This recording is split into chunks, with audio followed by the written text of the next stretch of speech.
Hey everyone, welcome back to the accountancy class. कैसे हैं आप सब लोग? आई होप आप सब बहुत अच्छे होंगे। जैसे कि आपको पता है कि हम कर रहे हैं सैम्पल पेपर्स की प्रैक्टिस, क्योंकि सिलेबस तो कंप्लीट हो चुका है ना। सिलेबस हमारा पूरा कंप्लीट हो चुका है, वन शॉट वीडियोस आपको मिल चुकी हैं, नोट्स मैंने आपको सारे प्रोवाइड कर दिए और अब हम कर रहे हैं सैम्पल पेपर्स। एक सैम्पल पेपर की प्रैक्टिस हम ऑलरेडी कर चुके हैं। लास्ट वीडियो में हमने सैम्पल पेपर नंबर 1 किया था, जो मैंने आपको PDF के फॉर्म में भी दे दिया था।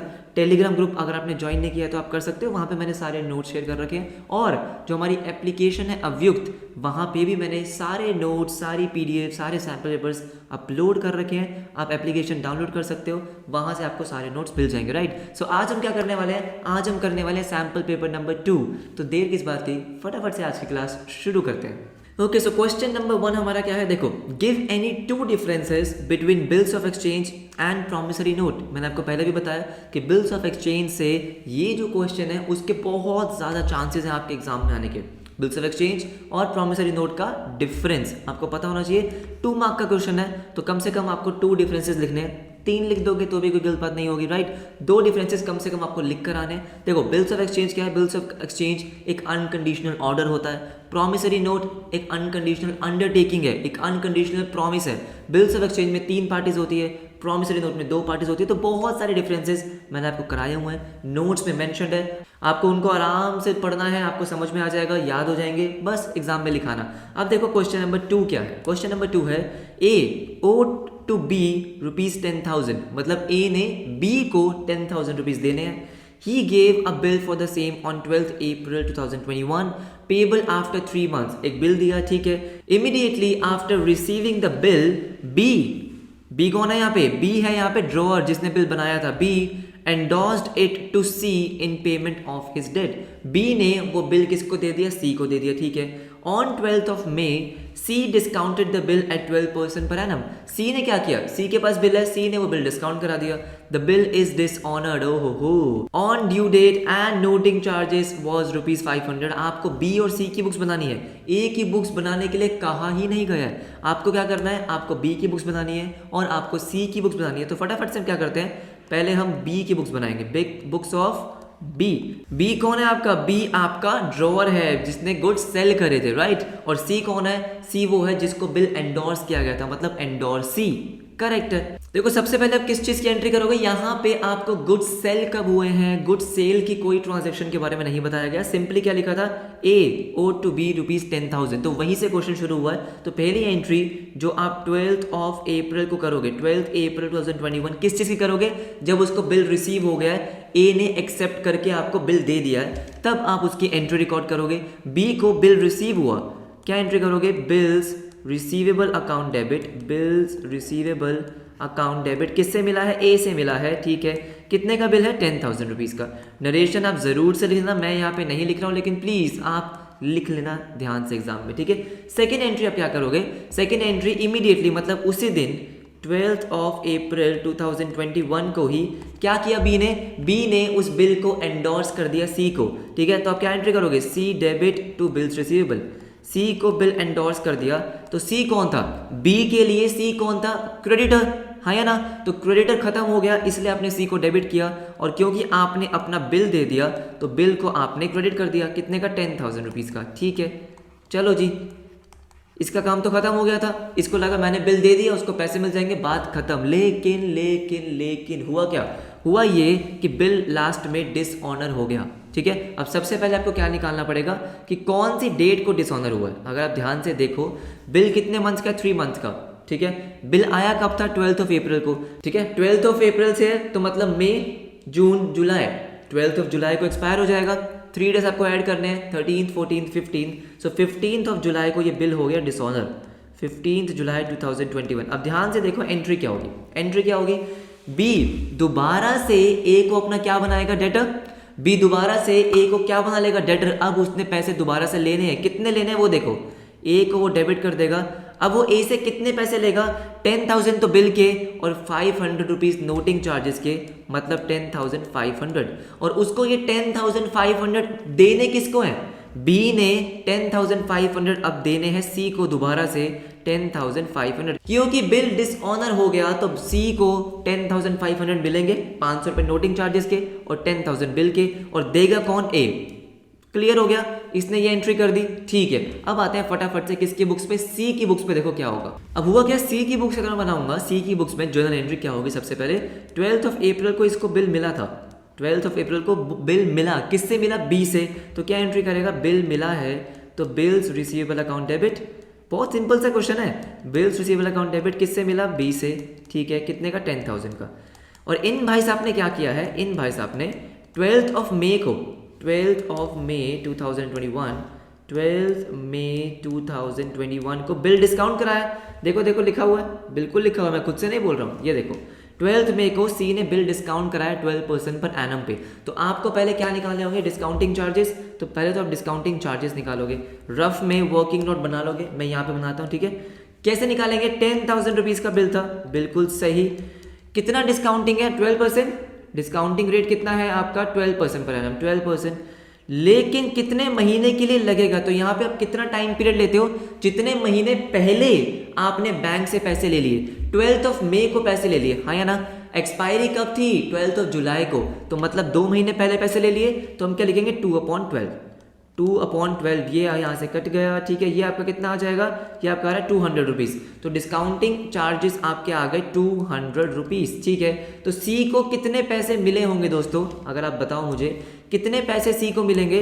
Bank account debit, bank account debit 10,000 का बिल था, लेकिन 200 रुपये कट जाएंगे, 9800, और 200 रुपीज़ क्या है, discounting charges. Discounting charges debit कितने से, 200 से, बिल्कुल सही।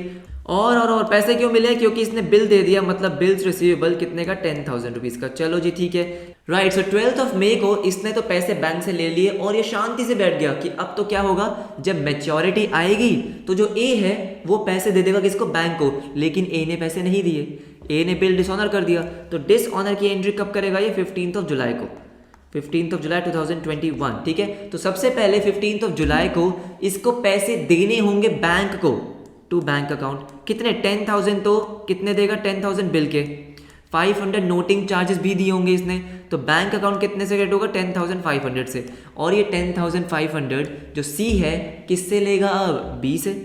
उसने पैसे किससे लेने थे, बी से, क्योंकि बिल के अगेंस्ट में पैसे नहीं मिले तो उसने बी को दोबारा से अपना क्या बनाया, डेटर। सिंपल सी, बस आपको ये 3 एंट्री आपको सी की बुक्स में करनी थी और 3 एंट्री बी की बुक्स में, 3 नंबर आपकी जेब में। राइट, क्लियर हो गया, कोई कंफ्यूजन नहीं है, बहुत ही आसान सा क्वेश्चन था, कुछ खास था नहीं। जल्दी से आते हैं क्वेश्चन नंबर 3 पे। देखो क्वेश्चन नंबर 3 क्या है हमारा, rectify the following errors. Rectification का क्वेश्चन है। First entry credit sales to Pinku 7,000 were recorded in the purchase book. हुआ क्या, आपने सेल करी है पिंकू को, लेकिन आपने परचेज बुक में रिकॉर्ड कर दिया। तो हम इसको कैसे करते थे, हम इसको यहाँ पे हम थोड़ा सा स्पेस बनाते हैं। यहाँ पे हम क्या करेंगे, सबसे पहले देखेंगे कि भाई करेक्ट एंट्री होनी क्या चाहिए थी, इसकी करेक्ट एंट्री क्या होनी चाहिए थी। तो आप क्या बोलोगे, सर सिंपल, आपने पिंकू को सेल करी है तो आप पिंकू को डेबिट कर दो और to sales account, to sales account, ये हमारी एंट्री होनी चाहिए थी 7,000 से। लेकिन क्योंकि आपने परचेज बुक में रिकॉर्ड कर दी तो रॉन्ग एंट्री आपने क्या कर दी, परचेज अकाउंट डेबिट। परचेज की एंट्री आप क्या रिकॉर्ड करते हो, purchase account debit to Pinku, ये आपने रॉन्ग एंट्री रिकॉर्ड कर दी 7,000 से। अब हमें क्या करना है, अब हमें बनानी है रेक्टिफिकेशन एंट्री। इसकी रेक्टिफिकेशन एंट्री हमें चाहिए, एक एक करके देखते हैं। पिंकू को डेबिट होना है 7,000 से, पिंकू को आपको 7,000 से डेबिट करना है, राइट। और अगर आपने रॉन्ग एंट्री में पिंकू का कोई ट्रीटमेंट किया है तो उसको रिवर्स करना होता है। रॉन्ग एंट्री का मतलब क्या है, रॉन्ग एंट्री का मतलब जो आपने गलत कर दिया, तो उसका इफेक्ट नील करने के लिए मुझे क्या करना होता है, उसको रिवर्स। पिंकू को आपने क्रेडिट कर रखा है 7,000 से, तो मेरे को दोबारा 7,000 से डेबिट करना होगा, तब उसका इफेक्ट नील आएगा। तो टोटल 14,000 से पिंकू क्या हो जाएगा, डेबिट। Pinku debit bye 14,000। चलो जी, पिंकू का काम तो हो गया। सेल्स को होना है क्रेडिट 7,000 से, तो टू सेल्स आपने लिख दिया 7,000, टू सेल्स 7,000, बिल्कुल सही। परचेस आपने डेबिट कर रखे हैं 7,000 से, क्या होने थे, नहीं, तो क्या कर देंगे, क्रेडिट टू परचेज 7,000। ये है आपकी रेक्टिफिकेशन एंट्री। क्या मेरी बात समझ में आ गई? फटाफट से हम यहाँ ले देते हैं डेट नंबर 1, और जो भी आपकी रेक्टिफिकेशन एंट्री है क्या है, Pinku account debit, Pinku debit कितने से, 14,000 से, to sales account, to sales account 7,000 से, to purchases account, to purchases account purchases account कितने से, 7000 से। क्या मेरी बात समझ में आ गई? बहुत आसान था, यस बहुत आसान था, राइट। सो फटाफट से देखो सेकंड ट्रांजेक्शन में आपसे क्या पूछा गया है, क्या कह रहे हैं वो, credit purchases from Venky ₹9,000 were wrongly posted to the debit of Shenky. अब ऊपर क्या था, रिकॉर्डेड। रिकॉर्डेड का मतलब क्या था कि जर्नल एंट्री ही गलत कर दी, लेकिन पोस्टेड का मतलब होता है कि सिर्फ उस अकाउंट में गलती हुई है। जिस अकाउंट के बारे में आपको बोला गया है कि पोस्टेड टू द डेबिट, तो सिर्फ उसी अकाउंट में गलती है। मैं समझाता हूं, देखो करेक्ट एंट्री क्या होनी थी, क्रेडिट परचेजेस फ्रॉम वेंकी 9000, तो परचेजेस को आप करोगे डेबिट टू मिस्टर वेंकी कितने से, 9000 से। चलो जी डन, 9000 से ये भी आ गया। अगर मैं देखूं रॉन्ग एंट्री का दोस्तों, तो यहाँ पे आपको क्या बोला कि गलती से आपने शेंकी के डेबिट में लिख दिया, आपने यहाँ पे शेंकी को डेबिट कर दिया, शेंकी डेबिट कितने से, 9000 से। अब मेरी बात ध्यान से सुनो, जब भी पोस्टिंग में मिस्टेक होती है उसका मतलब यह है कि सिर्फ उसी अकाउंट में गलती हुई है, परचेजेस में कोई गलती नहीं है। पोस्टिंग का मतलब क्या है, लेजर के टाइम पोस्ट करना, लेजर में पोस्ट करना, तो सिर्फ शेंकी में गलती से पोस्ट हो गया, परचेजेस का कुछ मेंशन नहीं है, तो परचेज आपने डेबिट ही किया है। शेंकी को गलती से डेबिट कर दिया, आपको करना क्या था, वेंकी को क्रेडिट करना था। तो क्या एंट्री पास करोगे, सबसे पहले तो वेंकी को होना है क्रेडिट, तो आप वेंकी को लिख दोगे अपने इसमें क्रेडिट टू वेंकी, मैं यहीं पे लिख देता हूँ, ठीक है, जर्नल में। आप सेकंड एंट्री क्या पास करोगे, टू वेंकी, टू वेंकी। आपको वेंकी को क्रेडिट करना था कितने से, 9000 से, ठीक है। आपने शेंकी को डेबिट कर रखा है, तो उसको नलीफाई करने के लिए मैं क्या करूंगा, उसको भी करूंगा क्रेडिट टू शेंकी 9000, और जो बाकी 18000 डेबिट में आएगा वो क्या आएगा, आपको पता ही है, सस्पेंस अकाउंट। अगर कुछ भी मेंशन नहीं है तो इसका मतलब वो suspense account debit 18000 rupees, right. समझ में आ गया, सिंपल था लेकिन इंटरेस्टिंग था, समझना जरूरी था। फटाफट से देखते हैं नेक्स्ट। तो थर्ड ट्रांजेक्शन हमारी क्या है, no entry has been made for sales return of 450। अब ध्यान से सुन लो, क्या बोला गया, नो एंट्री, मतलब आपने सेल्स रिटर्न की एंट्री ही रिकॉर्ड नहीं करी है। यहां पे ये वो नहीं कह रहा कि सेल्स रिटर्न के अकाउंट में डालना भूल गए, नहीं, आपने सेल्स रिटर्न की एंट्री को ही रिकॉर्ड नहीं किया। तो करेक्ट एंट्री क्या होती है सेल्स रिटर्न की, sales return account debit, sales return को आप कर देते हो डेबिट, करेक्ट बात है। टू जो भी आपका कस्टमर होता है, क्या होता है कस्टमर, तो टू आपका कस्टमर, कस्टमर ने सेल्स रिटर्न कर दिया तो आपने क्या कर दिया उसको क्रेडिट 450, ये आपने रिकॉर्ड ही नहीं करी है, हाँ है ना। तो रॉन्ग एंट्री का तो सवाल ही पैदा नहीं होता। तो ये जो करेक्ट एंट्री है यही आपकी रेक्टिफाइंग एंट्री है। जल्दी से इसको यहाँ पे लिख देते हैं, third, this is third, sales return account debit, sales return account debit to customer account, to customer कितना था 450, बस बस बस 450, क्लियर हो गया, राइट। ट्रांजेक्शन नंबर फोर्थ क्या है, 1000 received from x has been credited to y account, again has been credited to y account, x और वाई के अकाउंट में गड़बड़ है और किसी के अकाउंट में गड़बड़ नहीं है, ठीक है। देखो अगर हम इसके लिखें करेक्ट एंट्री, इसको हटाते हैं, इसकी एंट्री होनी क्या चाहिए थी, आपको 1000 रुपीज रिसीव हुआ है तो आपको कैश को करना था डेबिट टू एक्स कितना 1000 रुपीज। लेकिन आपने क्या किया, सिर्फ आपको यह बोला गया कि x की जगह आपने y को कर दिया क्रेडिट 1000 से, तो कैश में कोई गड़बड़ नहीं है, कैश आपका बिल्कुल सही है, सलामत है, राइट। इसकी एंट्री क्या करोगे, x को करना था क्रेडिट टू x 1000 से, कर दिया, ठीक है। y भाई y, ठीक है, y को आपने क्या कर दिया, क्रेडिट कर दिया, इसको करेंगे डेबिट 1000 से। जो भी आपने रॉन्ग एंट्री में किया उसको आपको बस रिवर्स करना है। तो एंट्री क्या होगी, y डेबिट टू x 1000, यहां पे हम लिखते हैं entry number fourth, y debit to x 1000 rupees. Next transaction और लास्ट ट्रांजेक्शन देखो फटाफट से, एन ऑफिस टेबल, ऑफिस के लिए जो टेबल आपने परचेज करी है for 7500 has been wrongly pass to the purchase book. अब यहाँ पे वो क्या बोल रहा है, परचेज बुक में एंट्री हो गई है। इंटरेस्टिंग, ध्यान से मेरी बात सुनो, देखो देखो देखो देखो देखो, आपने ऑफिस टेबल परचेज करी है 7500 की, राइट, ठीक है। फटाफट से हम यहाँ पे लिखते हैं करेक्ट एंट्री क्या होनी थी, furniture account debit, furniture debit to जिससे भी आपने परचेज करी है, यहाँ पे मैं लिख देता हूँ क्रेडिटरी, ठीक है। वैसे हम क्रेडिटर्स गुड्स के लिए यूज करते हैं, लेकिन मैंने आपको लिख दिया कि आपने क्रेडिट पे परचेज करी है तो ये आएगा 7500। लेकिन आपने परचेज बुक में इसकी एंट्री कर दी, किसमें, परचेज बुक में, तो आपने एंट्री क्या रिकॉर्ड कर दी, परचेज अकाउंट को डेबिट कर दिया और परचेज बुक में तो क्या आता है क्रेडिटर ही, टू क्रेडिटर 7500। तो बेसिकली गलती क्या हुई है, फर्नीचर को डेबिट होना था, आपने परचेज को डेबिट कर दिया। आसान है, क्या करोगे, फर्नीचर को आप डेबिट कर दोगे, फर्नीचर को आप डेबिट कर दोगे, परचेज को जो आपने डेबिट कर दिया होना ही नहीं था, तो टू परचेजेस कितना 7500 फर्नीचर टू परचेजेस 7500 लिखते हैं फटाफट से, हमारी एंट्री नंबर 5 और इसके होते ही क्वेश्चन खत्म।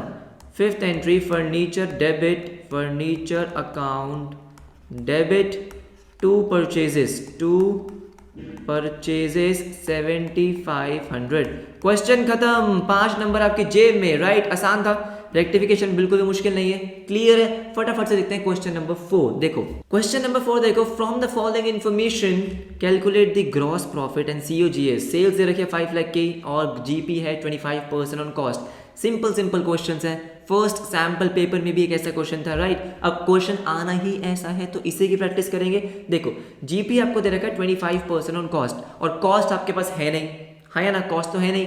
फॉर्मूला आपको पता है कौन सा लगाना है, फॉर्मूला तो वही लगाना है कि COGS प्लस जो भी आपका GP है इज इक्वल्स टू सेल्स, हाँ या ना। तो आप क्या लिखोगे, let COGS be assumed as X। अगर COGS को मतलब कॉस्ट को आपने X मान लिया है तो GP कितना होगा, 25% ऑफ X। कितना होगा, 25% ऑफ X। तो GP कितना आएगा, 25% ऑफ X, राइट। तो यहाँ पे मैं लिखूंगा 25% ऑफ X, 2514। तो सिंपली इसको मैं X/4 भी लिख सकता हूँ, हाँ या ना, कोई दिक्कत नहीं है। सेल्स आपको दे रखी है 5 लाख रुपीज़ की। अगर मैं इसी को एक इक्वेशन में दिखा दूं, इक्वेशन की फॉर्म में एक्सप्रेस कर दूं, मतलब जैसे कि COGS कितना X प्लस X/4 मतलब GP is equal to 5 lakh. यही तो पूछ रहे हैं, राइट। अब मैं क्या करूंगा, इसको सॉल्व करूंगा। LCM लिया 4x plus x 5x equals to 5 lakh, 5x equals to 5 lakh, 5 का था। तो बेसिकली x आपका कितना आ गया, 4 lakh rupees.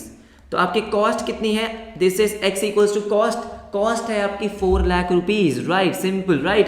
So this is equals to cost. लेकिन जब मैं GP की बात करूंगा 25% ऑन कॉस्ट था, मतलब 4 लाख का 25% 1 लाख रुपीज, 4 लाख का 25% is equals to 1 lakh. GP भी आ गया, कॉस्ट भी आ गया, क्वेश्चन भी खत्म, 2 नंबर भी आ गए। Simple question. फटाफट देखो question number 5, identify the following item as capital और रेवेन्यू। 4 आइटम आपको गिवन है, 0.5 मार्क्स की है, 4 सही कर दो, 2 नंबर जेब में। परचेज ऑफ बिल्डिंग, बताओ क्या पूछ रहे हैं ये, है ना। परचेज ऑफ बिल्डिंग, अपने बिल्डिंग परचेज करी है, कैपिटल है या रेवेन्यू है, ऑफ कोर्स कैपिटल है। Carriage paid on purchase of goods, अगर आपने गुड्स परचेज करे हैं उस पर कैरेज पे किया, मतलब कैरेज इनवर्ड पूछ रहे हैं, कैपिटल है रेवेन्यू है, रेवेन्यू है। नॉर्मल बिजनेस एक्सपेंस है, इनफैक्ट डायरेक्ट एक्सपेंस है, right. Carriage paid on purchase of machinery, आपने मशीनरी परचेज करी है और उस पर आपने कैरेज पे करी है। आपको पता है जब भी आप कोई फिक्स्ड एसेट परचेज करते हो, जब तक वो एसेट रेडी टू यूज नहीं होता, जितने भी खर्चे आप उस एसेट पे करते हो वो सारे के सारे आपके एसेट में ऐड होते हैं। तो कैरेज भी क्या होगा, मशीनरी में ऐड हो जाएगा, इसीलिए ये क्या है आपका capital expenditure. Repayment of long term loan, आपने बैंक से लोन लिया था, लॉन्ग टर्म लोन 5 सालों के लिए, आप उसको वापस कर रहे हो, क्या बिजनेस का नॉर्मल एक्सपेंस है, बिल्कुल भी नहीं, this is a capital expenditure. क्या मेरी बात समझ में आ गई, बहुत आसान था। 4 बहुत ही सिंपल से आइटम्स थे, ट्रांजेक्शन से आपसे पूछा गया था कैपिटल है या रेवेन्यू है, आपने बता दिया, 2 नंबर आपके पास आ गए। उसके बाद है क्वेश्चन नंबर 6, डिफ्रेंशिएट करना है आपको कंप्यूटराइज अकाउंटिंग और मैनुअल अकाउंटिंग में। मैं बार बार बोल रहा हूं कि ये सबसे इंपॉर्टेंट क्वेश्चन है कंप्यूटर्स में, ठीक है। जो आपका अकाउंटिंग इन कंप्यूटर्स है, कंप्यूटर्स इन अकाउंटिंग है, उसमें सबसे इंपॉर्टेंट क्या है आपका कंप्यूटराइज और मैनुअल में डिफरेंस। लिख लोगे इसको आराम से, कोई दिक्कत नहीं है। नोट्स मैंने आपको दे ही रखे हैं, 1 शॉट वीडियो भी दे रखी है यार, प्लेलिस्ट में जाके चेक तो करो। जो आपको एग्जाम्स में अच्छा स्कोर करने के लिए चाहिए वो सब आपको प्लेलिस्ट में मिल जाएगा, बिल्कुल डिटेल्ड में, ठीक है। फटाफट से देखो क्वेश्चन नंबर 7। क्वेश्चन नंबर 7 क्या कह रहा है, calculate the sales and GP from the following information. ठीक है, आपको GP निकालना है, सेल्स निकालनी है, परचेजेस गिवन है, डायरेक्ट एक्सपेंसेस गिवन है, ओपनिंग स्टॉक भी गिवन है, क्लोजिंग स्टॉक भी गिवन है। ये तो बहुत आसान क्वेश्चन है। क्यों? क्योंकि यहाँ से आप COGS आसानी से निकाल सकते हो, आप कॉस्ट ऑफ गुड्स सोल्ड बहुत इजीली कैलकुलेट कर सकते हो। क्यों? क्योंकि पूरे फॉर्मूले में जो भी आपको चाहिए होता है वो सब गिवन है। अगेन मैंने लास्ट वीडियो में बताया था आपको, जब भी आप ये फॉर्मूला बेस्ड क्वेश्चंस कर रहे हो, फॉर्मूला लिखना मैंडेटरी है, आपको लिखना ही लिखना है, ठीक है।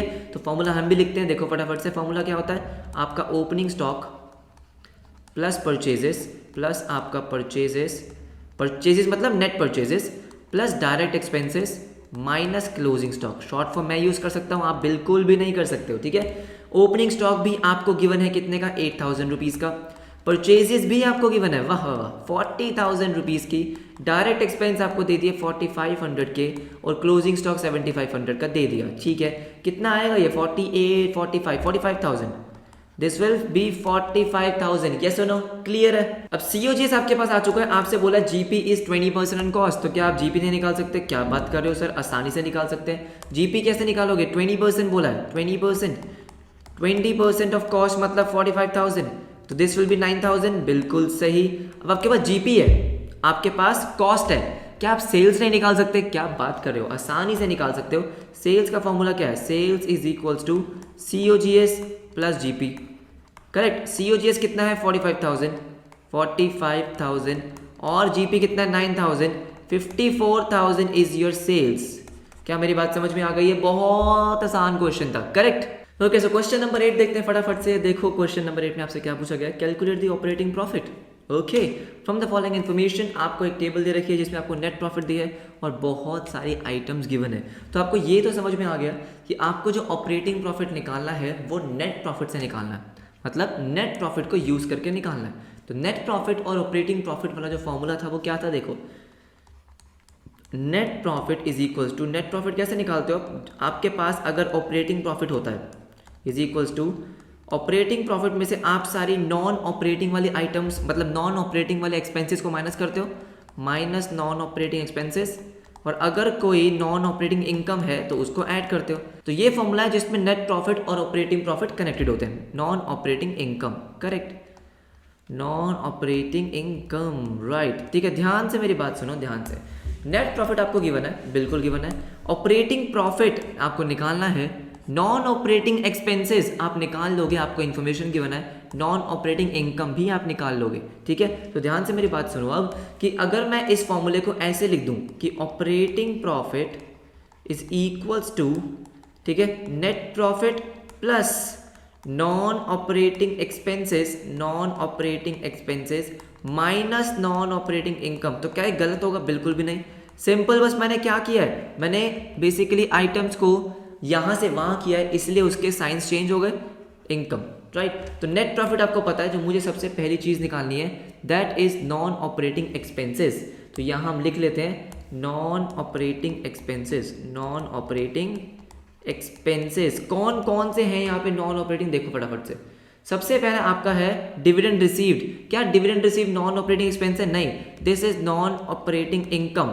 Loss on sale of furniture, अगर आपको फर्नीचर बेचने से लॉस हुआ है तो क्या वो आपका नॉर्मल बिजनेस लॉस है? नहीं, that is a non operating loss. तो वो आप यहाँ पे लिख दोगे फटाफट से 12,000 रुपीज, ठीक है। उसके बाद आपका है लॉस बाय फायर 50,000, वो भी क्या है, वो भी आपका नॉन ऑपरेटिंग लॉस है।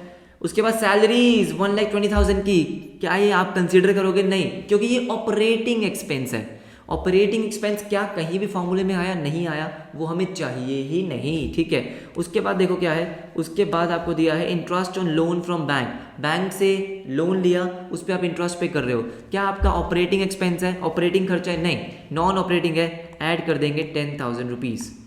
रेंट रिसीव हुई है, again non operating income. Donation दी है आपने 5,100 की, तो आपने क्या किया, ऐड कर दिया नॉन ऑपरेटिंग एक्सपेंस में। नॉन ऑपरेटिंग एक्सपेंस में इंश्योरेंस प्रीमियम 1,000 रुपीज का, अगर आपने इंश्योरेंस प्रीमियम पे किया है तो वो आपका नॉर्मल बिजनेस एक्सपेंस है, यहाँ क्यों आएगा? नहीं आएगा, सिंपली इसको करना है add. 12,000 rupees plus 50,000 plus 10,000 plus 5,100, 77,100, ठीक है। इसके बाद हमें क्या निकालना है? इसके बाद निकालना है non operating income, non operating income, ठीक है। ध्यान से देखो, मैं पहले ही मार्क कर चुका हूं कौन कौन सी है। Dividend received 6,000 rupees, non operating income है, ठीक है। इसके बाद है रेंट रिसीव 24,000, ठीक है।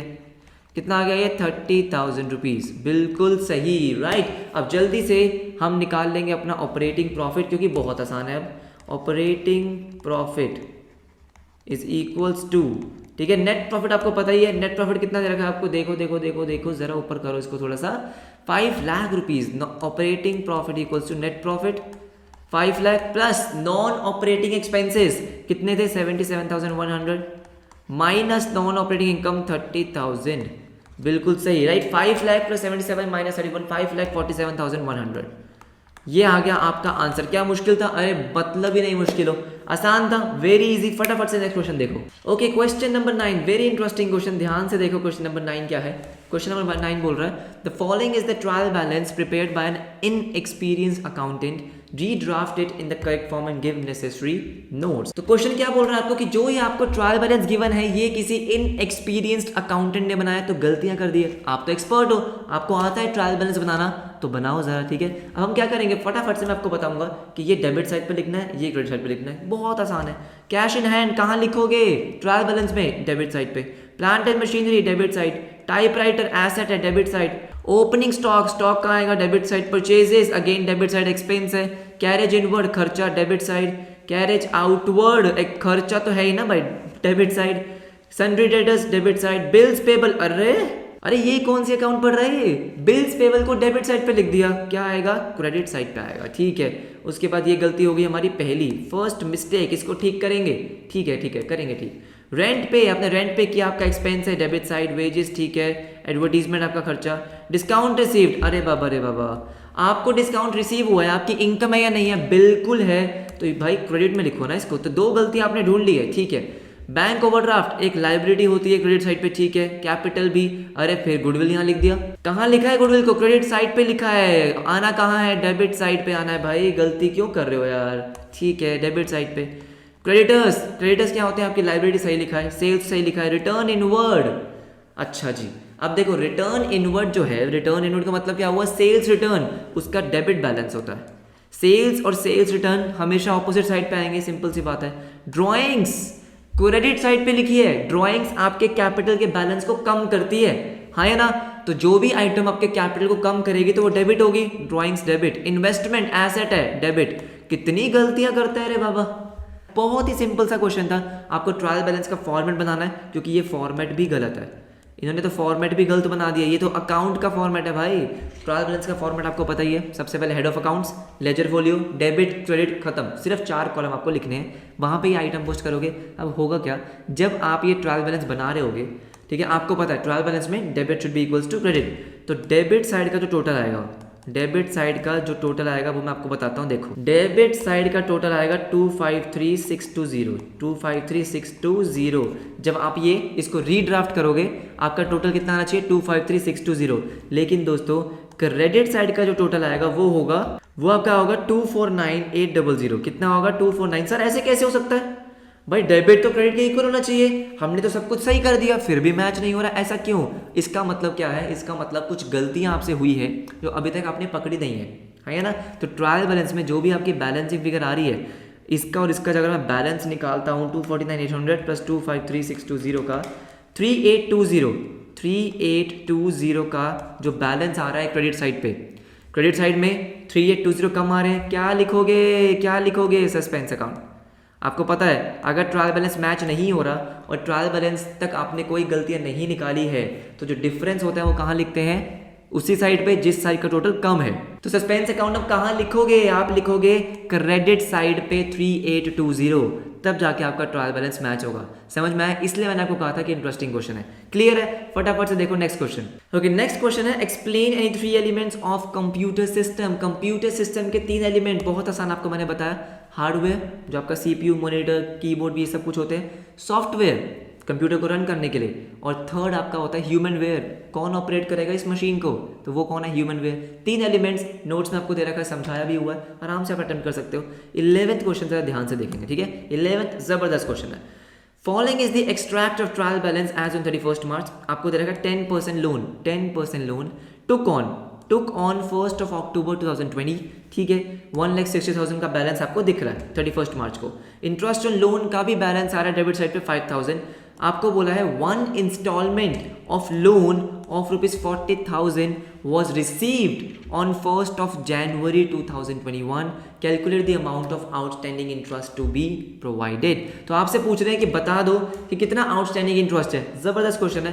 पहली बात तो इसका मतलब क्या है, एक लोन आपने लिया 10% जिस पे आपको इंटरेस्ट पे करना है, ठीक है, और वो लोन आपने लिया है 1 October 2020 1 अक्टूबर 2020 को वो लोन आपने लिया है, करेक्ट है। लोन आपने कितने का लिया है 1 अक्टूबर को, मुझे बताओगे? बच्चे बोलेंगे सर 1,60,000, नहीं 1,60,000 31 मार्च को है, समझ सकता हूं मैं, लेकिन आपको क्या बोला है 40,000, one instalment of loan of 40,000 was received on 1 January, मतलब 40,000 रुपीज आपको 1 जनवरी को मिले हैं। बैंक ने आपको 40,000 रुपीज कब दिए? 1 जनवरी को। उससे पहले कितने होंगे? 1,20,000। क्यों? देखो बैलेंस टोटल कितना है, ये बैलेंस है ईयर एंड पे 31 मार्च को कितना 160, जिसमें से 40 तो 1 जनवरी को मिले हैं, तो उससे पहले कितना होगा 120 ही तो होगा। तो 1,20,000 1 अक्टूबर को आपके पास था, हाँ या ना?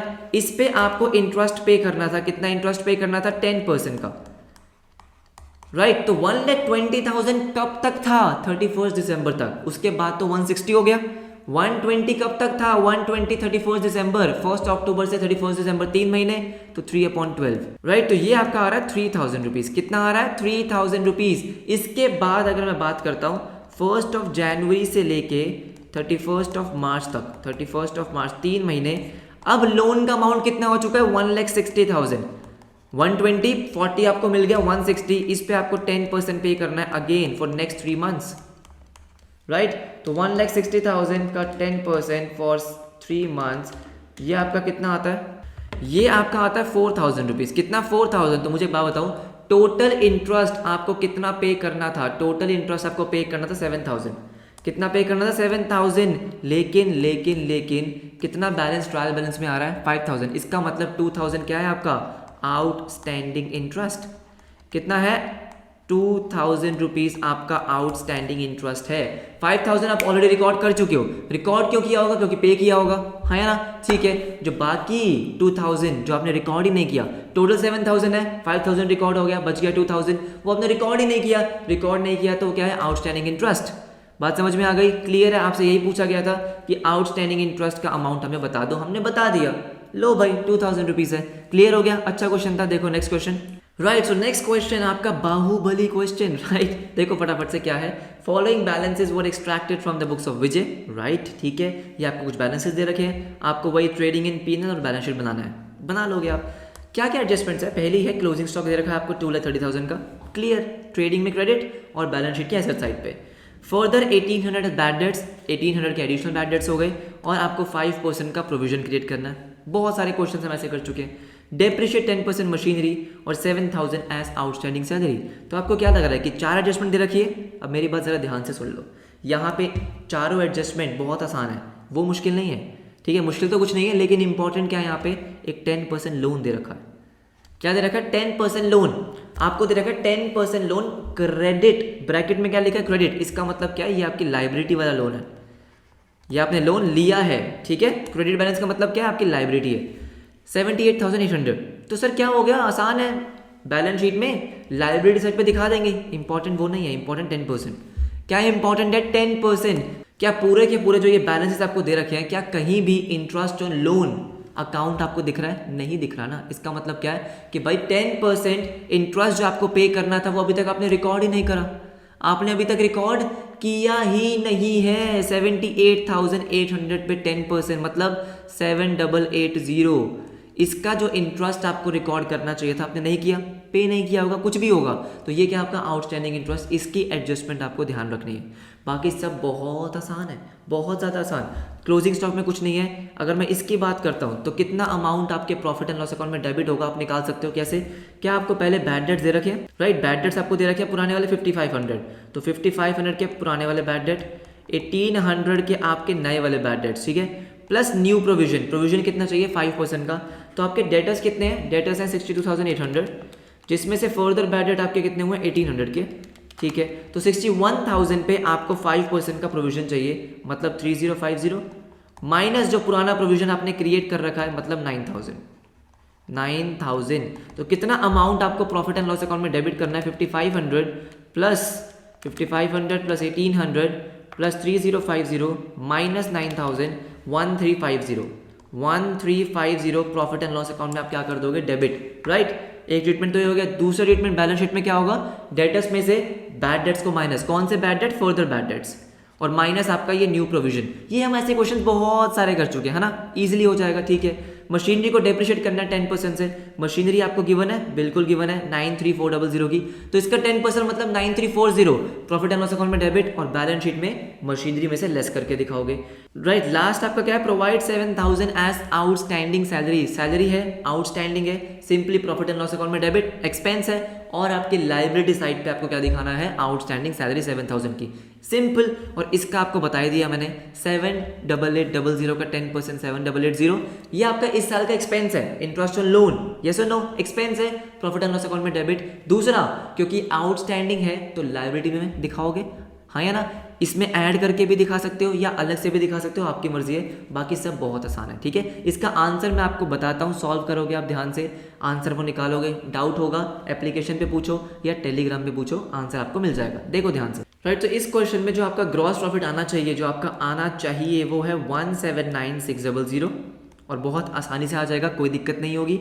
जो आपका नेट प्रॉफिट आना चाहिए वो आना चाहिए 87630, और जो बैलेंस शीट का टोटल आपका आएगा, बैलेंस शीट टोटल 502810। राइट, बहुत इजी क्वेश्चन है, मुश्किल नहीं है, बस आपको टाइमली कंप्लीट करना है, कोशिश करो विद इन 15 मिनट्स हो जाए, उससे ज़्यादा टाइम आपको नहीं लगाना है। फटाफट से देखते हैं लास्ट क्वेश्चन। देखो लास्ट क्वेश्चन आपका क्या है कि miss Radha maintains the books of accounts from incomplete records, his books provide the information. ये आपको दे रखी है कुछ इन्फॉर्मेशन 31 मार्च 2020 और 21, ठीक है।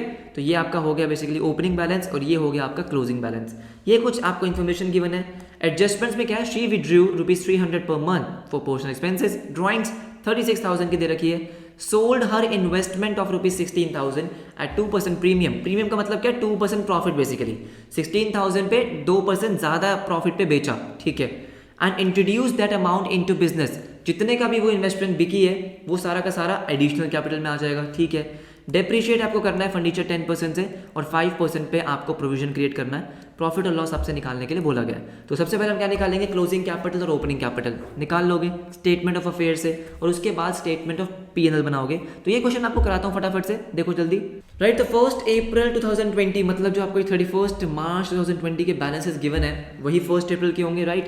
कैश आपको गिवन है 1200 का, तो सिंपली आप यहाँ पे एसेट्स में कैश लिख दोगे 1200 रुपीज़। BR स्टार्टिंग में था ही नहीं। डेटर्स 16,800, डेटर्स आपके आ गए 16,800, कोई दिक्कत नहीं है। स्टॉक आपको दे रखा है 22,400 का, तो स्टॉक आपने लिखा 22,400, 22,400 डन है, ठीक है। इन्वेस्टमेंट स्टार्टिंग में नहीं थी। फर्नीचर 7,500, फर्नीचर 7,500, और आपको दे रखे हैं क्रेडिटर्स कितने के हैं, 14,000 के। जो भी आपकी बैलेंसिंग फिगर आएगी आपको पता ही है कि that is your capital. Capital is your balancing figure, ठीक है। This is your balancing figure, balancing figure. जरा देखें क्या आएगी फटाफट से, प्लस माइनस करना है आपको और कुछ नहीं करना। 1200 plus 6,800 plus 22,400 plus 7,500, right, 37,900। This is 37,900 minus कर दोगे 14,000, तो ये आ जाएगा 23,900। 37,900 टोटल आ गया, खत्म, ठीक है। क्लोजिंग कैपिटल आपका आ चुका है, ठीक है। ओपनिंग कैपिटल आपने निकाल लिया। फटाफट से इसी तरीके से निकालेंगे क्लोजिंग कैपिटल, और जो भी आपको ये एडजस्टमेंट्स करनी है वो हम करेंगे क्लोजिंग कैपिटल के निकालते टाइम। जल्दी से स्टेटमेंट ऑफ अफेयर्स बनाते हैं 31 मार्च 2021 का, देखो। राइट, तो फटाफट से देखो, सबसे पहले हम क्या लिखेंगे, सबसे पहले कैश दे रखा है आपको 1600 का, तो इसमें तो कोई आपको एडजस्टमेंट करनी नहीं है। जल्दी से कैश लिख लो 1600 का, यहाँ पे कैश आ गया, कैश 1600 रुपीज़। नेक्स्ट देखो फटाफट से क्या है, नेक्स्ट आपको गिवन है क्या, BR 2400 का। क्या BR की कोई एडजस्टमेंट गिवन है, नहीं गिवन, तो सिंपली हमने लिखा BR 2400। बहुत आसान है, इनकम्प्लीट रिकॉर्ड्स तो बहुत ही आसान है। Second, next debtors 27,200। इसके लिए आपको एडजस्टमेंट गिवन है कि 5% का प्रोविजन क्रिएट करना है बस, ठीक है। तो डेटर्स 27,200 के जो आपको गिवन है 27,200, इसमें से बस आपको क्या करना है, प्रोविजन को लेस करना है। Less provision for doubtful debt 500 का, 5% का 27,200 इंटू 5%, 1360 आएगा। है ना। इसको माइनस कर देंगे 27,200 में से 25,840 25,840 done. Okay next next next next next जल्दी जल्दी। स्टॉक दे रखा है 24,400 का, 24,400 का स्टॉक दे रखा है। लिख लेते हैं हम जल्दी से स्टॉक 24,400 24,400 ये भी डन हो गया, इसकी कोई एडजस्टमेंट थी ही नहीं। नेक्स्ट आपको दे रखा है इन्वेस्टमेंट 8,000 का, ठीक है 8,000 रुपीज़ की बिजनेस की इन्वेस्टमेंट है, तो 8,000 रुपीज़ हम लिख देंगे अगेन एसेट साइड पे। इन्वेस्टमेंट्स 8,000 रुपीज़, मैं थोड़ा शॉर्ट फॉर्म यूज़ कर रहा हूँ लेकिन आपको नहीं करना है, पता है ना आपको, ठीक है। उसके बाद देखो इन्वेस्टमेंट के बाद आपको दे रखा है फर्नीचर 8,000 का, 8,000 का फर्नीचर, लेकिन आपको पता है कि उसमें आपको क्या लगानी है, उसमें आपको डेप्रिसिएशन भी लगानी है। तो डेप्रिसिएशन कितनी है 5%, ठीक है। 8,000 पे 5% का डेप्रिसिएशन आप यहाँ पे लगा दो। यहाँ लिखो furniture 8,000, furniture 8,000 rupees minus depreciation 5%। 8,000 का 5% कितना होता है 400 रुपीज़, 400 आपने माइनस करे, आपका आ गया 7,600 बस। और कोई एसेट है क्या, और कोई एसेट है, हाँ जी एसेट तो नहीं है, क्रेडिटर्स हैं आपके 15,200 के, तो आपने यहाँ पे लिख दिए क्रेडिटर्स 15,200 के, 15,200 के। उसके बाद जो भी आपके पास बच गया है दैट इज योर कैपिटल। और कौन सा कैपिटल, क्लोजिंग कैपिटल, है ना। जल्दी से हम निकाल लेते हैं 1,600 प्लस 2,400 25,840 प्लस 24,400 प्लस 8,000 प्लस 7,600 6,9,840। यहाँ का टोटल आपका कितना आ रहा है 6,9,840, 6,9,840। इसमें से माइनस कर देंगे 15,200 को, तो 5,4,640 आ जाएगा। अब हमें क्या करना है, अब हमें निकालना है प्रॉफिट। उसके लिए मैं क्या बनाऊंगा, उसके लिए बनाऊंगा statement of profit and loss. तो जल्दी से बनाते हैं और क्वेश्चन को खत्म करते हैं। देखो राइट, तो statement of profit and loss में हम सबसे पहले क्या लिखते हैं, आपको पता ही है, सबसे पहले हम लिखते हैं क्लोजिंग कैपिटल। क्या लिखेंगे, क्लोजिंग कैपिटल। अभी तो निकालिए आपने, 5,4,640 थी शायद, कितनी थी 5,4,640, बिल्कुल सही। इसमें मैं क्या करता हूँ, इसमें मैं ऐड करता हूँ अपनी ड्राइंग्स, जो भी इसने ड्राइंग्स करी है वो मैं ऐड करूँगा। ड्राइंग्स आपको दे रखी थी 300 पर मंथ, आपको याद नहीं है, देखो फटाफट से 300 पर मंथ आपको दे रखी थी, बिल्कुल शी विड्रू ₹300 पर मंथ, तो ये आपको कितना आ गया 3,600, बिल्कुल राइट। लेस एडिशनल कैपिटल, अब ये आपको निकालना है, ध्यान से देखो एडिशनल कैपिटल कितना आएगा, क्वेश्चन में तरह देखते हैं कितना आएगा। आपको बोला क्या गया था कि शी सोल्ड हर इन्वेस्टमेंट, ठीक है, अपनी खुद की पर्सनल कोई इन्वेस्टमेंट होगी 16,000 रुपीज़ की 2% प्रीमियम पे। तो 16,000 का 2% कितना होता है 320, 16,000 का 2% इज 320, 16,000 का 2% प्रीमियम पे बेचा, तो मतलब 16,320 पे बेचा। और and introduce that amount into business, मतलब सारा का सारा पैसा बिजनेस में इंट्रोड्यूस कर दिया, that is additional capital. Additional capital is 16,320। ये आप ऐड करोगे, लेस करोगे, कितना आ जाएगा आपका, जो भी इसका अमाउंट आएगा वो होगा adjusted capital. 5,4,640 plus 3,600 minus 1,6,320 4,1,920, 4,1,920 is your adjusted capital at the end. ठीक है, बस करना क्या इसमें आपको, अब आपको इसमें से बस ओपनिंग कैपिटल को माइनस करना है। ओपनिंग कैपिटल को जब आप माइनस कर दोगे आपका प्रॉफिट आ जाएगा या लॉस आ जाएगा, जो भी होगा। 23,900 तो हमारा प्रॉफिट आ रहा है, बिल्कुल आ रहा है। 900 को माइनस करो जरा, माइनस 23,900, 23,900 1,8020, राइट। तो ये आपका कितना आ गया 1,8020। This is your profit during the year. इसी के साथ क्वेश्चन खत्म, इसी के साथ सैंपल पेपर खत्म। बहुत ही बढ़िया, हाँ या ना। लग रहा होगा आपको कि अब तो यार ये बहुत आसान है, ऐसे ही क्वेश्चंस आने वाले हैं, यही कॉन्सेप्ट्स हैं, हम इतनी बार पढ़ चुके हैं कि अब कोई भी क्वेश्चन आ जाए आपको आसान ही लगेगा, राइट। सो आई होप आपको मजा आया होगा। अगेन सैंपल पेपर की PDF along with the answers, Telegram group join कर लो, एप्लीकेशन को डाउनलोड कर लो। 12th का कोर्स मैं बहुत जल्दी लॉन्च करने वाला हूँ। अगर आप चाहते हो कि आप मेरे साथ live daily Monday to Friday मेरे साथ 12th की प्रिपरेशन शुरू करो, तो आप वो एप्लीकेशन डाउनलोड कर सकते हो। मैं 1 या 2 दिन में 12th का जो हमारा बैच होगा उसको इंट्रोड्यूस कर दूंगा, उसको आप ज्वाइन कर सकते हो बहुत ही ज़्यादा रीजनेबल फीस में। जो बच्चे इस बार 11th में मुझसे पढ़ रहे हैं ऑनलाइन लाइव, वो आपको बता सकते हैं कि उनको कितना मज़ा आ रहा है, राइट। तो अगर आप चाहते हो 12th मेरे से पढ़ना लाइव, तो एप्लीकेशन डाउनलोड कर लो, 1-2 दिन में आपको नोटिफिकेशन मिल जाएगी और आप उसको ज्वाइन कर सकते हो, राइट। तो ठीक है, मिलेंगे आपसे नेक्स्ट वीडियो में कुछ और सैम्पल पेपर्स, कुछ और कॉन्सेप्ट्स, रिवीजन वीडियो के साथ। लेकिन उससे पहले वीडियो को लाइक करना बिल्कुल भी मत भूलना, हाँ या ना। वीडियो को लाइक कर देना, कमेंट करके मुझे बताना कि हाँ किसी क्वेश्चन में अगर आपको डाउट है, और नहीं है तब भी बताना कि हाँ सर मज़ा आया। और दोस्तों के साथ जितना शेयर कर सकते हो प्लीज़ करो, इतना तो कर सकते हो आप, है ना। बिल्कुल राइट। तो मिलेंगे आपसे नेक्स्ट क्लास में, तब तक अपना ध्यान रखें। Bye bye, take care.